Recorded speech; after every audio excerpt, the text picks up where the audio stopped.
Oke, balik lagi. Di sini gue bakal lanjutin video yang kemarin ya. Itu videonya tentang G30 SPKI tentunya.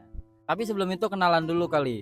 Nama gue Hairil Hanggi nih. Di sini gue bakal bahas Kenarok versus Kertajaya.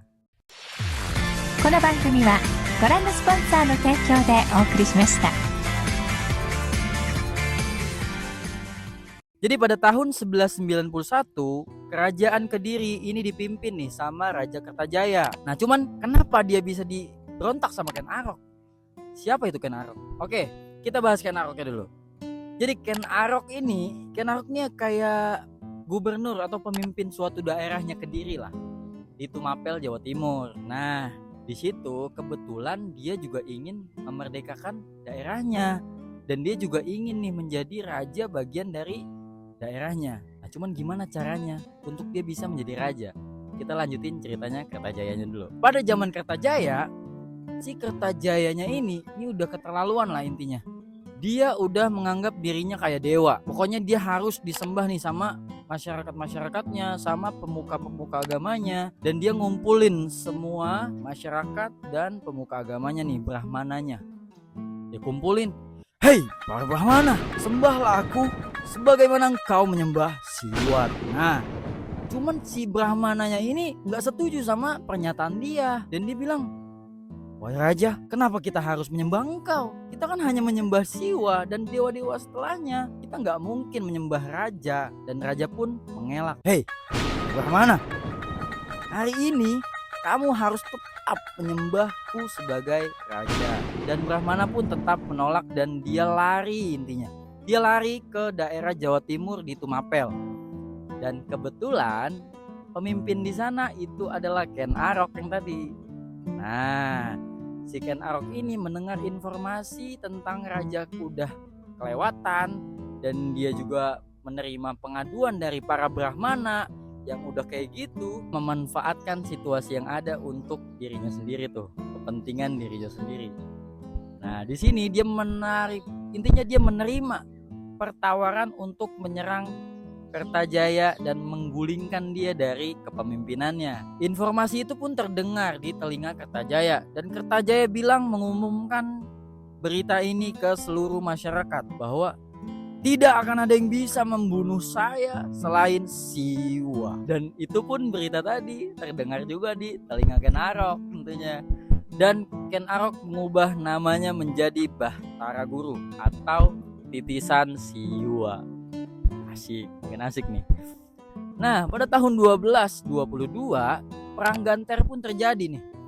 Nah di sini dua pasukan berkumpul di medan perang. Di pasukan Kertajaya ini ada dua pendekar dan dua panglima ini. Nah dia ini namanya Mahisa Walungan dan Bubar Baleman. Cuman pada saat pertempuran besar itu terjadi, dua panglima perang ini mati di pertempuran, yang membuat Kertajaya lari. Nah dia lari intinya di buku sejarah itu ke Kayangan tuh, tempat para dewa. Udah fanatik dewa dia. Cuman anak-anaknya masih disisain di situ dan gak dibunuh sama Ken Arok. Dan pada titik itu pula kerajaan Tumapel atau yang kita kenal kerajaan Singosari berdiri di tahun 1222. Nah untuk raja-raja yang ada di kerajaan Singosari ini termasuk Ken Arok sebagai pendirinya, dan ada Anusapati atau Panji Anusapati yang juga dia nenek moyangnya Raja Majapahit nanti. Raja selanjutnya itu dilanjutin sama Panji Tohjaya. Nah cuman di Panji Tohjaya ini intinya gak ada yang terlalu unik dan berbeda lah, intinya sama aja. Dan kita lanjutin ke raja berikutnya, yaitu Wisnu Wardaraja atau Seminingrat, sekaligus ayah dari Raja Kartanegara. Nah ini yang asik. Di Raja Kartanegara di sini adalah masa kejayaan kerajaan Singasari. Nah karena kerajaan Singasari di kepemimpinannya nih, dia itu berhasil menggulingkan atau menaklukkan daerah-daerah di Jawa Timur, tentunya di Malaka, Sunda, Bali, dan juga Kalimantan. Intinya di Nusantara lah ya, itu daerah-daerahnya. Dan dia juga sekaligus mertua dari Raden Wijaya. Ini lo ingat nama Raden Wijaya, dan karena dia dinikahin sama anaknya si Gayatri. Dan pada tahun 1289 ini ada utusan Mongol. Ini utusan Mongol dari Kekaisaran Cina. Jadi Kaisar Mongol ngirim utusan namanya Menki pada tahun 1289 untuk terjun ke Jawa Timur di Singosari.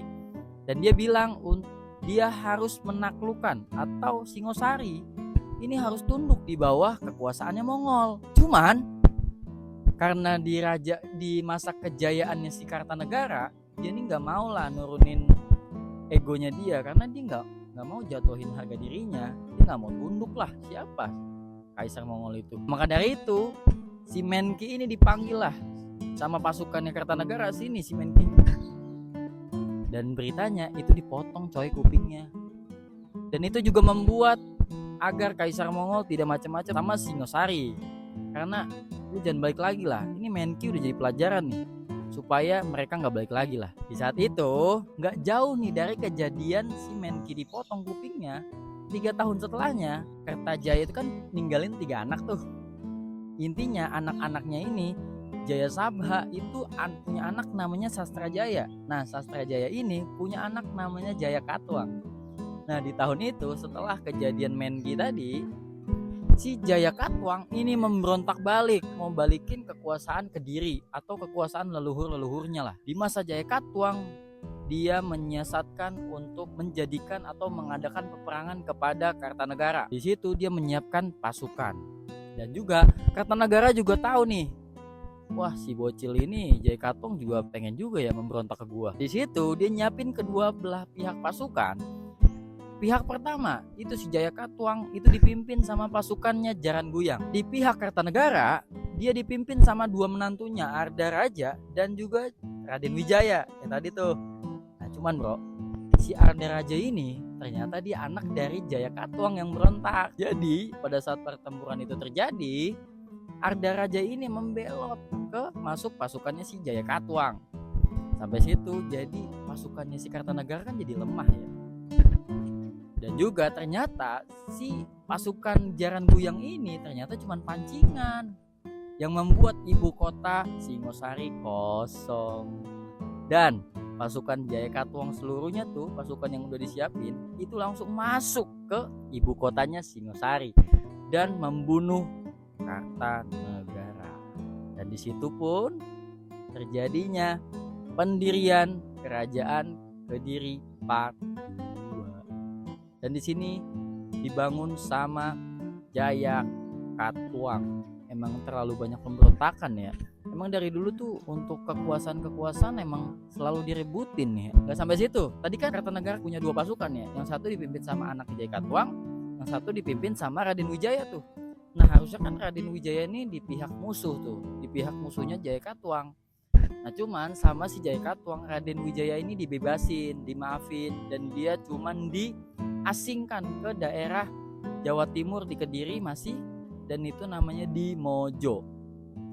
Dan Raden Wijaya yang akan mendirikan kerajaan Majapahit. Oke, lu makin penasaran kan? Makanya stay, tonton, lanjutkan. Peace out.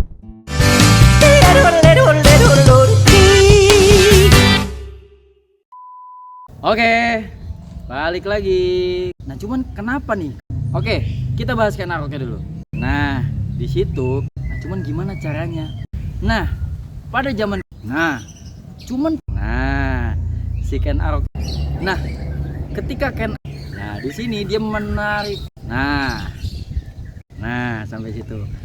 Nah, pada tahun 12. Nah, jadi perang Ganter ini, informasi itu pada tahun 12. Nah, di sini di pasukan Kertajaya, dia ini namanya Mahir. Nah, cuman pada saat dia lari, intinya lari lah dia ya.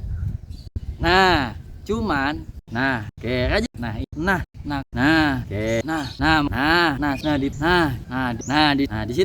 Cuman bro. Oke, lu makin penasaran kan? Ini makin asik nih serius. Ini makin asik nih videonya. Makanya terus stay, tonton, lanjutkan. Peace out.